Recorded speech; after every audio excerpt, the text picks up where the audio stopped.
A migrant story. Every year, millions of monarch butterflies migrate from Canada to Mexico, where they spend their winters.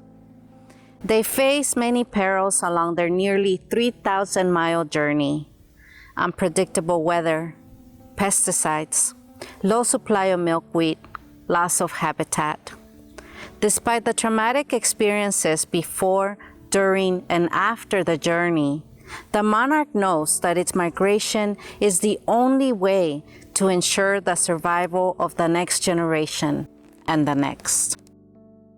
As a former undocumented immigrant, I have long admired the monarch butterfly's will to live.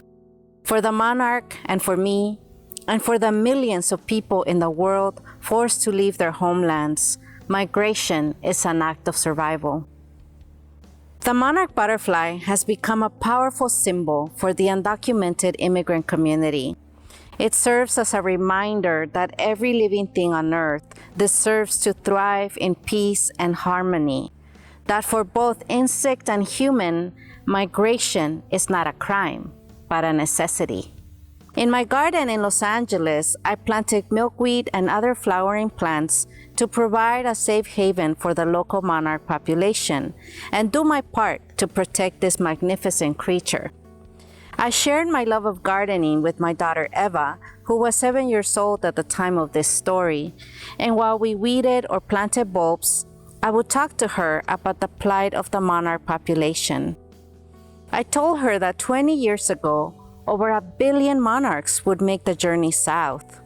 Now their numbers are at the lowest they've ever been. As with all migrants, their struggle to survive is harder today than ever before. We humans are plowing away more and more land and leaving no room for milkweed or nectar plants, spraying harmful pesticides on our farmlands, and cutting down the forests where the monarchs spend their winters. Something needs to be done, I told my daughter. Eva said that she would grow up to be an entomologist. I'll save the monarchs, she declared. She squealed in delight every time a butterfly visited our garden. I explained to her that they were laying eggs in the milkweed we had planted for them. When we watched a documentary about butterflies, Eva could no longer wait until she grew up to save them.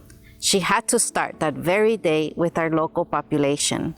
She wanted to carry out a rescue mission to save the monarchs from the only threat she could see in our pesticide-free garden: predators. Eva and I began to gather the milkweed leaves that had tiny eggs attached to their underside and put them in containers, safe from the spiders and praying mantises that lived in the garden. Once the caterpillars were grown, we transferred them to a butterfly habitat where they pupated before our eyes. Those 3 minutes of watching a yellow, black and white striped caterpillar transform into a brilliant emerald green chrysalis were magical. We gasped at seeing the tiny gold spots and a golden ring shimmering around the chrysalis. Eva kept a journal where she wrote down every detail, and she learned to predict when the butterflies would be born. During the next 10 days, we watched in awe as the chrysalis became transparent until we could see the black and orange butterfly nestled within. We released the new butterflies in the garden the same day they were born. To Eva, every butterfly was a girl, and she always gave them names. We would wave goodbye and wish them a safe journey. Bye! Bye, butterfly. Standing beside my daughter, I felt connected to her through the shared experience. We had been part of the cycle of life of this precious insect and bore witness to its metamorphosis. One September day, one of the caterpillars did not attach itself securely enough to the roof of the butterfly habitat. In the middle of pupation, the chrysalis fell to the floor, and when we found it, one side was flat. My daughter and I used tape to hang the cocoon as carefully as we could, but when the monarch emerged from its chrysalis, its right wing was shorter than its left. "I'm afraid we can't release it," I told my daughter. "She won't be able to fly." A healthy monarch had a difficult road ahead of her in her fight for life. A monarch who couldn't fly was doomed. "I will teach Buttercup to fly," Eva said. I didn't have the heart to tell my daughter that it was not possible. How could a human teach a butterfly to fly, especially one with a severe disability? Every day, Eva would take Buttercup out to the garden and place her on the butterfly bush to drink nectar and enjoy the sunlight. She would sit Buttercup on her index finger and raise her hand up and down to get wind under Buttercup's wings. Buttercup would take off into the air, only to fall seconds later.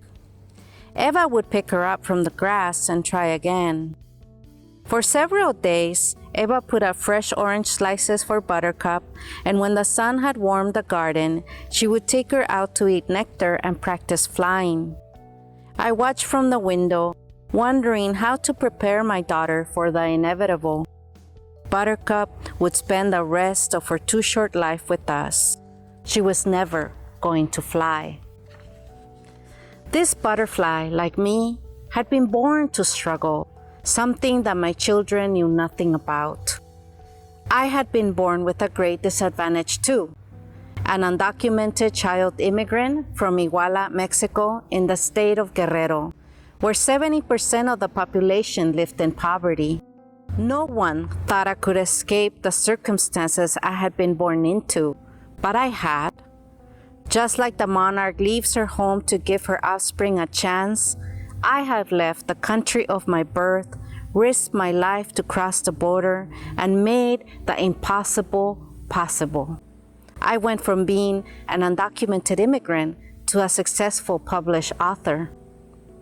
Because of my own migration to seek a better life in the U.S., I spare my children the trauma of being born in a shack made of sticks and cardboard, living without running water, walking around barefoot for lack of shoes, being hungry in every way. I spare my children the trauma of running across the border, the paralyzing fear of being caught and sent back, or worse, of perishing in the act of crossing. My children will never know what it's like to be labeled a criminal for simply wanting a better future, a chance to dream.